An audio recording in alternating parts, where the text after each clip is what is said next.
Salam kerahiman. Hari ini 6 April. Kita akan baca dari 3 nomor 357, 358, dan 379. Kita mulai. Dalam nama Bapa dan Putra dan Roh Kudus. Amin. 357. Tritunggal yang Maha Kudus, aku mengandalkan kerahiman-Mu yang tak terbatas. Allah adalah Bapakku.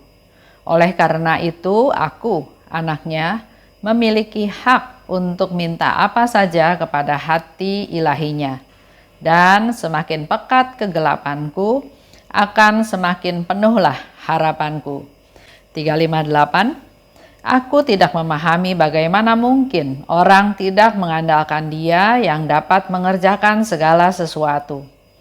Bersama Dia, segala sesuatu mungkin. Tanpa Dia, segala sesuatu mustahil. Ia Tuhan, Ia tidak akan membiarkan orang yang menaruh seluruh harapan padanya dikecewakan. 379. Dalam salah satu adorasi, Yesus berjanji kepadaku bahwa jiwa-jiwa yang meminta pertolongan kepada kerahimanku dan yang memuliakan serta memaklumkan kerahimanku yang besar, pada saat kematiannya mereka akan kuperlakukan sesuai dengan kerahimanku yang tak terbatas. Hatiku sangat sedih, kata Yesus, karena bahkan jiwa-jiwa yang terpilih tidak memahami begitu besarnya kerahimanku. Hubungan mereka denganku dalam kadar tertentu penuh dengan keraguan-raguan. Oh, betapa sikap mereka itu menyayat hatiku. Ingatlah akan sengsaraku, dan kalau engkau tidak percaya akan kata-kataku, sekurang-kurangnya percayalah akan luka-lukaku. Tetap ya, di bulan April kita akan bahas dengan tema trust. Percaya pada Tuhan. Tritunggal Maha Kudus, aku mengandalkan kerahiman-Mu yang tak terbatas. Allah adalah Bapakku, maka aku anaknya. Otomatis ya, kalau Allah itu Bapakku, maka aku pasti anaknya Bapak. Dan karena aku sebagai anak, Suster Faustina katakan, maka aku berhak minta apa saja kepada hati ilahinya. Suatu kepercayaan, suatu trust, percaya bahwa kalau Suster Faustina adalah anak dari Bapa, maka anak itu minta apa saja pasti Bapaknya kabulkan. Karena anak tahu Bapaknya penuh belas kasih, Bapaknya penuh kemurahan dan mengasihi anaknya. Dan di situ disebutkan oleh Suster Faustina dengan sangat jelas, semakin pekat kegelapanku, akan semakin penuhlah harapanku.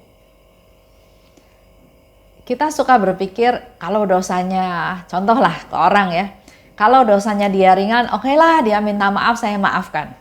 Tapi kalau dosanya dia besar, merugikan saya, merugikan keluarga saya, bahkan ada orang yang bersumpah, sampai 7 turunan saya nggak bakal kenal sama dia, saya nggak bakal ampuni dia.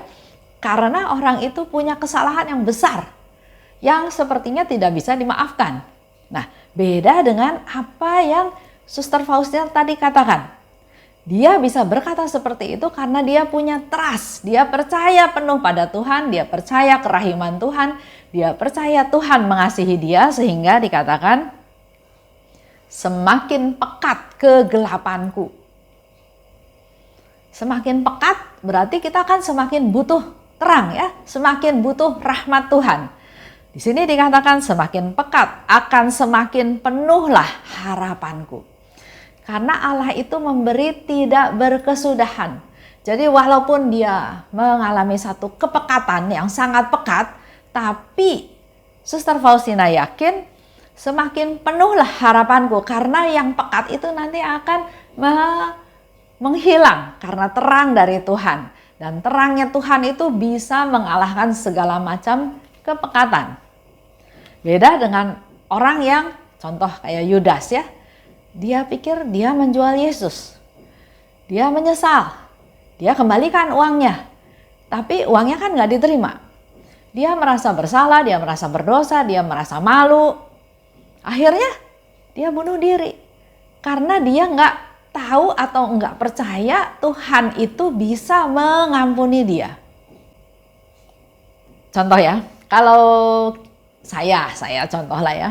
Saya dosanya kecil. Saya datang ke sakramen tobat, saya mengaku dosa-dosa saya dan saya memperoleh absolusi. Dosa saya diampuni. Dosanya kecil ya. Tapi semakin banyak dosanya, kalau Suster Faustina katakan, semakin pekat kegelapanku, aku semakin dipenuhi oleh harapan. Karena semakin pekat, semakin banyak, semakin berdosa, maka semakin besar yang aku dapat. Kalau pakai angka mungkin saya dosa kecil nilainya 100. Saya diampuni oleh Tuhan, saya dapat 100 sehingga dosa saya dihapuskan. Tapi kalau saya berdosa besar, berdosa berat, nilainya 10.000 dan saya pergi ke sakramen tobat dan saya percaya, saya yakin Tuhan dengan kerahimannya mampu mengampuni saya, mengampuni segala dosa saya, maka yang saya dapat bukan 100. Sebesar dosa saya. Itulah rahmat yang semakin besar yang saya dapat untuk supaya dosa-dosa saya dihapuskan. Sehingga yang dikatakan oleh tadi Suster Faustina, semakin pekat kegelapanku, akan semakin penuhlah harapanku. Kita juga dengar ya, kalau kita punya pengharapan yang tidak terbatas, maka pengharapan yang besar, maka Tuhan juga akan melimpahkan rahmatnya yang tidak ada batasnya. 358. Aku tidak memahami bagaimana mungkin orang tidak mengandalkan Dia. Buat Suster Faustina itu adalah mengherankan kalau ada orang yang nggak mengandalkan Tuhan. Tuhan itu segala-galanya. Tuhan itu Maha Kuasa, Maha Esa, Maha Mengetahui, Maha Kasih. Tuhan itu segala-galanya. Jadi buat Faustina itu heran kalau ada orang yang nggak mengandalkan Tuhan. Karena Tuhan itu bisa melakukan segala sesuatu. Bersama Dia, segala sesuatu mungkin. Tanpa Dia, segala sesuatu menjadi mustahil. Ini iman ya. Mari kita refleksi ke diri kita masing-masing. Apakah kita juga punya iman seperti Suster Faustina? Bersama Tuhan, segala sesuatu mungkin, gak ada yang gak mungkin. Tapi enggak bersama Tuhan, segala sesuatu itu mustahil. Ya Tuhan, Ia tidak akan membiarkan orang yang menaruh seluruh harapan padanya dikecewakan. Ini perlu kita pegang teguh. Kalau kita berharap padanya, kita nggak mungkin dikecewakan. Karena Yesus katakan, kalau kamu punya pengharapan yang besar, harapanmu besar, maka kemurahan Tuhan itu tidak ada batasnya. 7 di nomor 379. Dalam adorasi, Yesus berjanji, jiwa yang meminta pertolongan kepada kerahimanku dan yang memuliakan serta memaklumkan kerahimanku, maka pada saat kematiannya mereka akan kuperlakukan sesuai dengan kerahimanku yang tak terbatas. Yesus bicara bukan menakut-nakuti kita ya, tapi bicara tentang masa depan. Setelah hidup di dunia yang fana ini, kita ada kehidupan yang kekal. Maka pada saat kematian, kita semua akan mengalami saat kematian. Pindah dari dunia yang fana ini ke dunia yang kekal. Nah, pada saat kematian itu Yesus katakan, akan kuperlakukan sesuai dengan kerahimanku yang tidak terbatas. Jadi siapapun akan diperlakukan seperti itu oleh Yesus kalau semasa hidupnya kita selalu datang minta pertolongan pada kerahiman Tuhan. Jangan sok bisa sendiri, jangan sombong, jangan nggak percaya Tuhan, tapi datang minta pertolongan Tuhan. Memuliakan kerahiman Tuhan, memaklumkan kerahiman Tuhan. 3 hal itu kita lakukan, maka pada saat kematian kita masing-masing, Dia akan memperlakukan kita sesuai dengan kerahimannya yang tidak terbatas. Karena janji Yesus itu dikatakan sekarang yang memaklumkan, yang memuliakan, yang mencari pertolongan, dan nanti saat mati, artinya kita diingatkan oleh Tuhan untuk selalu dalam hidup kita mengandalkan Tuhan, memaklumkan kerahiman Tuhan, meminta pertolongan kerahiman Tuhan sampai kita mati. Bukan sekarang aja ya, tapi sampai kita mati kita perlu lakukan hal tersebut. Akan ku perlakukan sesuai dengan kerahimanku. Maka pada saat kita ajal, kita akan mengalami damai Tuhan. Bukan dipenuhi dengan ketakutan, dengan kebingungan setelah mati kita ada di mana, atau dengan gangguan bayangan-bayangan hitam yang ada di sekeliling kita pada saat kita sekarat. Tapi Yesus berjanji akan memperlakukan sesuai dengan kerahiman Tuhan. Dia akan memberikan kehidupan atau peralihan dari dunia fana ke dunia kekal dengan damai. Kapan ya jiwa itu sebetulnya sungguh-sungguh memuliakan Allah? Bukan memuji-muji atau bukan bernyanyi, tapi pada waktu kita melaksanakan perintah Tuhan, itulah saatnya kita memuliakan Tuhan. Nurut sama apa yang Tuhan minta. Yesus berkata ya, aku memberi 3 cara untuk berbelas kasih kepada sesama. Itu ada di 742.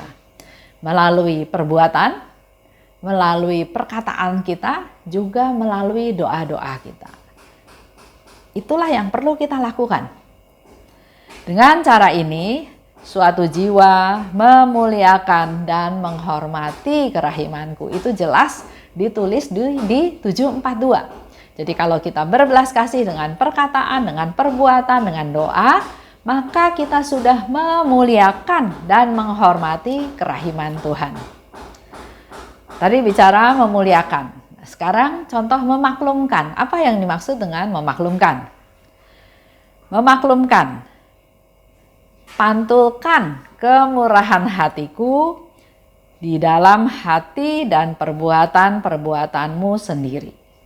Yesus minta kemurahan Tuhan kita memaklumkannya dengan cara dalam hati kita dan juga dalam tindakan-tindakan kita menyatakan kemurahan hati Tuhan. Sehingga engkau memaklumkan kerahimanku kepada dunia. Melalui sikap kita, hidup kita sehari-hari menjadi teladan. Itu ada di 1688. Jadi memaklumkan adalah kita dalam hati kita, dalam tindakan kita, kita mewartakan, membagikan kemurahan hatinya Tuhan. Katakan lebih lanjut oleh Yesus, hatiku sangat sedih. Karena bahkan jiwa-jiwa yang terpilih tidak memahami begitu besar kerahimanku. Yesus berharap pada jiwa-jiwa terpilih, permata-permatanya Tuhan, harusnya orang-orang itu lebih mengetahui tentang kerahimannya Tuhan. Tapi Yesus di sini katakan dia sangat sedih. Karena bahkan jiwa-jiwa terpilih nggak paham karena kerahiman Tuhan yang begitu besar. Para imam, kaum religius itu dalam hidupnya sehari-hari harusnya kerahiman Tuhan itu menjadi pola hidup mereka sehari-hari. Nyata ya. Tapi di sini Yesus katakan dia sangat sedih karena banyak yang nggak memahami kerahiman Tuhan tersebut. Dikatakan lebih lanjut, hubungan mereka denganku, kata Yesus ya, hubungan mereka artinya jiwa-jiwa terpilih, hubungannya dengan Yesus itu dalam kadar tertentu penuh dengan keraguan-raguan. oh betapa sikap mereka itu menyayat hatiku. Kalau kita ragu-ragu, kalau kita nggak percaya sama Tuhan, sebetulnya kita sedang menyayat-nyayat hatinya Tuhan. Kalau kita ragu-ragu kan artinya kita nggak percaya ya, kita nggak percaya penuh. Nggak percaya pada sabdanya, nggak percaya pada luka-lukanya, nggak percaya pada sengsaranya. Itu adalah keraguan-raguan yang terjadi. Oleh sebab itu, mari Bapak Ibu kita banyak berdoa. Berdoa buat banyak orang, terutama buat jiwa-jiwa terpilih. Supaya mereka jangan ada di posisi ragu-ragu, tidak percaya. Kalau ragu-ragu tidak percaya, bukan hanya merugikan diri kita sendiri, tapi juga membuat Yesus sengsara, membuat hatinya tersayat-sayat. Kita berdoa pada Tuhan supaya mereka punya iman, percaya penuh pada kerahimannya Tuhan. Dan mari kita terus-terus berdoa dan menumbuhkan iman kita. Kita percaya pada Tuhan dan hal ini kita jadi teladan menularkan pada orang lain supaya dengan demikian hati Yesus yang tersayat-sayat itu terobati. Semakin lama semakin berkuranglah orang-orang yang ragu-ragu, tapi justru semakin lama semakin kita punya iman yang percaya penuh pada Tuhan. Itu aja untuk hari ini. Kita tutup ya. Dalam nama Bapa dan Putra dan Roh Kudus. Amin. Salam kerahiman.